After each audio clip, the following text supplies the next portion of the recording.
Hello, my name is Joseph Byler, owner of CrossCutYourLife.com. I'm a personal trainer, strength conditioning coach, and I also do athletic training. And what I want to make this video for is to show people how I actually pack out my bag for athletic training. I just previously did an event, a 3,000 people event, over 700 athletes from ages 5 to 14 wrestling. It's the largest wrestling event in the state of Michigan, and this was a little over a week ago. So I did have some people ask, what do I put in my pack when I do athletic training event like this? And as you know, if there's that much going on when it comes to wrestling, you have 2 minutes blood time, 5 minutes of timeout for injury time. So as an athletic trainer, you have to be on it, you have to be with it. There's a lot of rehab that can be involved. There's a lot of blood work that you have to be involved. You got to do skin checks. It is a vast array of things that you have to know and what to do. First aid, it's just a lot of things. And so when time's on the line, you have to be prepared. So I'm just going to show you what I do personally in my own pack. That way, if anybody out there is doing wrestling, then maybe you can take some of these tips and take it with you, because it really I have changed things up, and I sort of know how I like things and what has been working. So I'm going to take you and show you what I have. I'm in my studio, actually, in my house. This is my gym. Let's go around a little bit. I do train some clients in here. My wife and I train in here. So anyway, so I just take, let's see here. I just take a suitcase. So I have my suitcase right here. First off, some athletic trainers say, why would you take all this stuff? Because you should just have ice and nose plugs. Well, the problem is with that is, are you a blood stopper, or are you an athletic trainer? An athletic trainer has to be well-rounded, and you have to know each individual person is different. So if you need to warm someone up and they have a tight hamstring or tight shoulder, how are you supposed to help that athlete if you're not prepared? There's a lot of parents and coaches that don't know exactly what to do. That's why you're trained to know what to do with an athlete. So I'm going to start with this. I'm not going to go through exercise. I'm just going to show you what I do. This is a 4-band setup here with handles. And of course, if you're dealing with older athletes, even college athletes, you may need more bands or more tools than just this. But I like to use these bands because you can do exercises with the athletes, and you can warm them up properly, and just get their CNS ready to charge up, so they're prepared. So these bands you can use. I'm not going to explain what I do. If you're a trainer, you can figure that out. These are very important. This is actually a tool that I made myself. You can put 2 lacrosse balls inside, or 2 tennis balls. This one in particular is 2 tennis balls, and I just athletic tape them around. I call it the peanut. And matter of fact, I think they manufacture something like this now. As far as I know, when I started to do this quite a few years ago, I didn't see anything on the market like this. But this is very good for shoulders, especially laying down on it. And you can actually, if you dislocate or have a subluxation of the shoulder, this can actually help maybe push it back in that labrum area, be like a suction cup, and also in the hip. So this is a very good tool. I do have a video somewhere online how I use this. Maybe I'll do an updated one. And then 2 exercise balls. These are Kibas. These are called Kiba balls. So of course you can warm up the glute, the back, the leg, anything. It's just a little bit more harsh than the little peanut that I made there. These are important. You can have the athlete sit on these while you're holding them, and they can warm up those glutes. That's important. then you can gauge that power, okay? So then I have these exercise bands, or mini bands, exercise bands. So different exercises you can do, and always remember, you don't have to be a hero. Athlete doesn't have to be a hero. Little 1/4-inch band does a lot. Then this mini band right here, of course, you can use this sort of like a hip circle and get those quads and hamstrings engaged. Just get those fired up, ready for competition. So this is something that you can also do. Use that. Now we're going to get into what I actually have on me when I'm on the field, on the court, on the mat. This is a travel setup here, made by Mueller. You can actually have it behind you like this, so you're ready to roll. But you open it up, how I like to have it, I have my tape right here, athletic tape, for fingers, toes, wrists, ankles, whatever you need. They're always right there. Unlock it, pull a roll out, and you're off to tape, and you don't have much time. Okay, this one. Okay, so let me unclip this. I only put minimal things in here because I keep this bag in the training room or in the side of the gym somewhere where I always have access. I can always put things back in here what I need.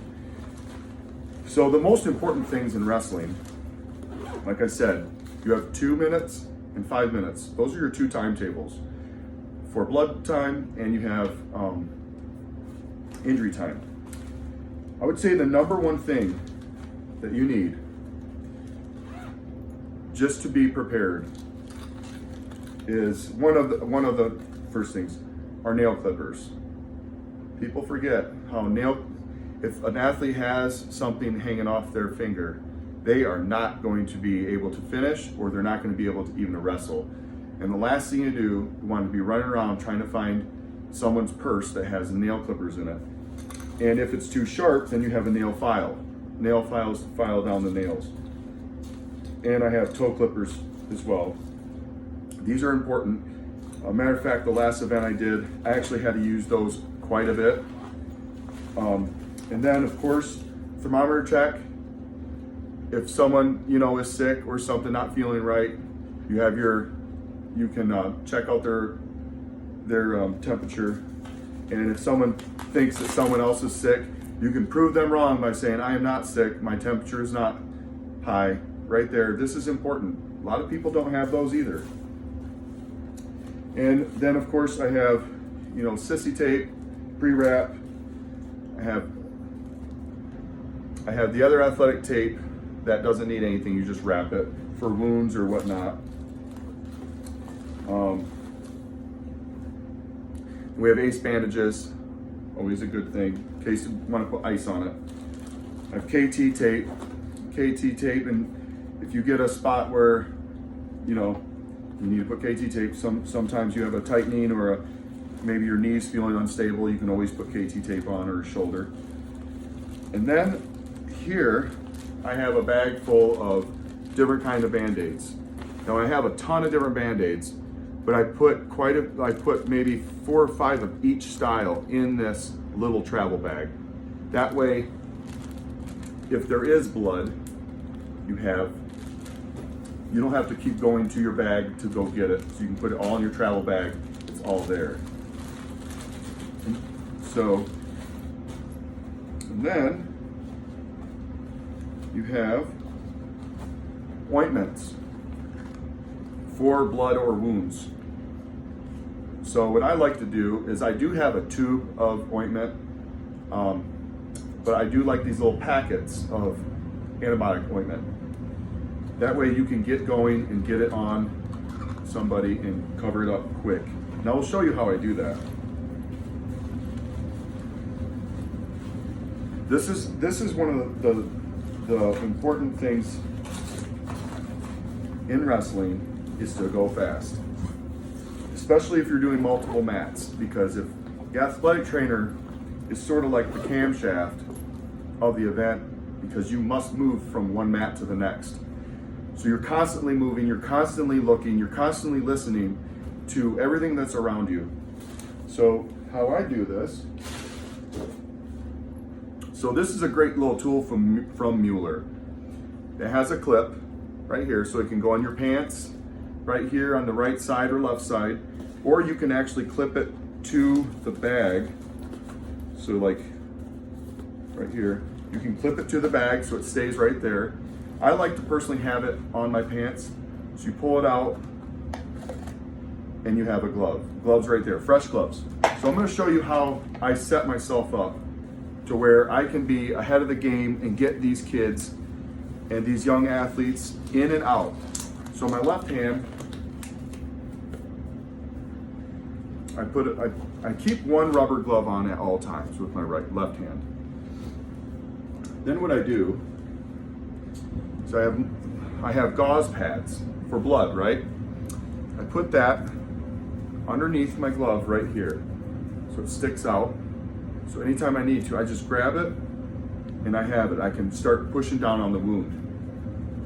The other thing is these nose plugs. And as an athletic trainer and you're doing wrestling, you know nose plugs are one of the staples that you have to use, and everyone's using them because, I mean, there's a lot of nose that gets busted up. This last event, there was only one kid that had a nose broken.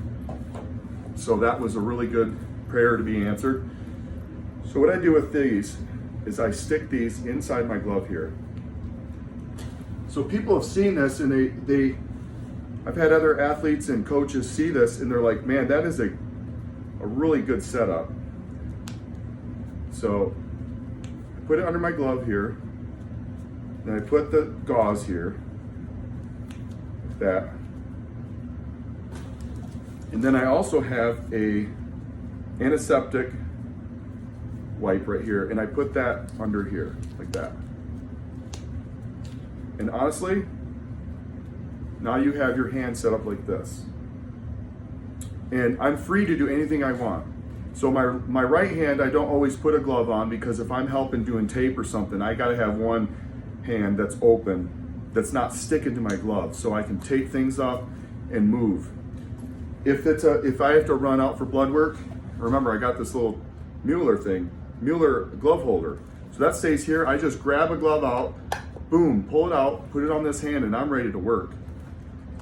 So where this comes in handy is I put a little dab of ointment on my glove right here, and it just sits there, open. I can go out, let's just say someone gets busted up right here or something. I can go out, I can grab this gauze pad, stick the ointment on, and I can hold on the wound. I can take the ointment, or I can take the antiseptic a towel, and clean it off, and then I can put that, hold onto the wound like this, and get the blood to stop. And then I can reach in my bag, and I can put a bandage over it or a gauze pad with some tape over it, and then they're off to wrestle and hopefully do well in the match. So that's what I do on this. That's how I set this up. This has been a huge blessing. I have literally been in with seconds to go, get kids in, and they're winning, and then they end up winning the whole thing. First place. I mean, it's something that you have to be fast at.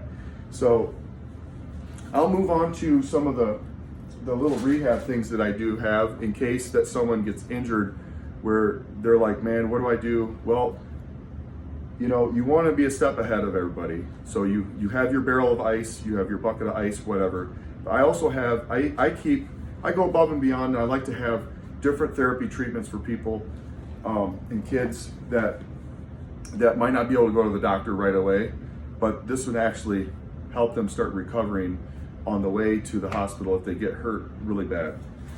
So this is like the first aid pack. It's a Lifeline. You can get these online. They're between 40 and 80 bucks, depends on what size you get. This is a pretty good size one. I just keep all my other stuff in here, and this refills my travel bag right here. These are extra gloves. These gloves are actually my favorite. They're called Venom Steel, and you get these at Lowe's. and they're quite expensive, but they are the best gloves I've ever had. And if you try them, you won't be disappointed. Okay, so you see what I got in this one here. Actually, this setup, this is blood flow restriction training. So I do keep this in. I mean, that's a whole other video. A lot of people don't know much about it. If they do, they're gym bro, they probably don't know what it is. They just saw someone on Instagram look cool doing it and they don't even understand it. So you want to know what you're doing if you mess with blood flow restriction training. This is for a different video, but that's an excellent tool for recovery. In here, it's a travel ultrasound machine, and this is a great tool for rehab for the injured area. You put the jelly over it, and then you use your ultrasound, and you just go over the area that has been injured. I like to do something like that after it's been iced. It depends if it just depends on what the injury is. But this is a great tool. This is a small travel setup. Okay. And then I do use a TENS unit, a little stim machine. And as a matter of fact, this unit right here, this is just your normal little travel. I mean, you can buy these for between $30 and $200 depending on what kind that you have. This one is a pretty sophisticated model. I like to use this TENS unit and the ultrasound at the same time. At the same time, it just does a lot more for recovery and a lot of more benefits for that. I like to start with that, and then I like to finish it with red light treatment.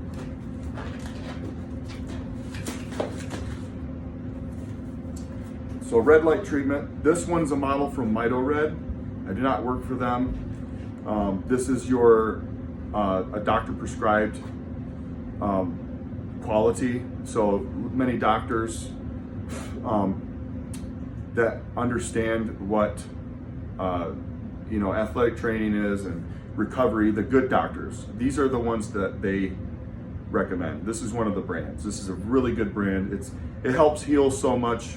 I mean, I could go in, just look up red light treatment on the internet and you'll find all about it. This is a lifesaver. This does so much, it's unbelievable. So and then I like to end up with ice. So I like to start with ice and end with ice, but for a whole treatment like this, for someone that has a really bad injury, I mean, this could take an entire hour to get it all done with. But I'm the type of trainer that likes to be prepared for any kind of catastrophe, you could say. And with the red light treatment, I do have different cords I keep, because if there's a plug somewhere that isn't close, well, then you have extension cord to set somebody up. And a lot of this stuff, it's fancy, but at the same time, once you set it up, you could have a parent or a coach, you can show them what to do and they can do it. So it's not like, it's rocket science. You don't have to know all the ins and outs of it. You just need to know that it helps recovery and it works. But that's what I like to do. I hope this video helps people. I know there's not a lot of content out there for athletic training with wrestling. The biggest thing is, if you're an athletic trainer, you better be in shape, you better be fast, and you better know what you're doing, because these kids relying on you, and it's not just the kids, the parents are relying on you. They're looking at you to get their kid back in the game and prepared and they can finish. And then you're looking at the school. These schools have so much pressure on kids nowadays that it just goes from the school down to the coaches, down to the parents, and down to the kid. So the young athlete has all these things unstacked on top of them. And it's honestly, if they get hurt, it's your job to get them back in and safe. So hope this video helps. You can drop down in the comments below and let me know what you think. And we'll see you next time.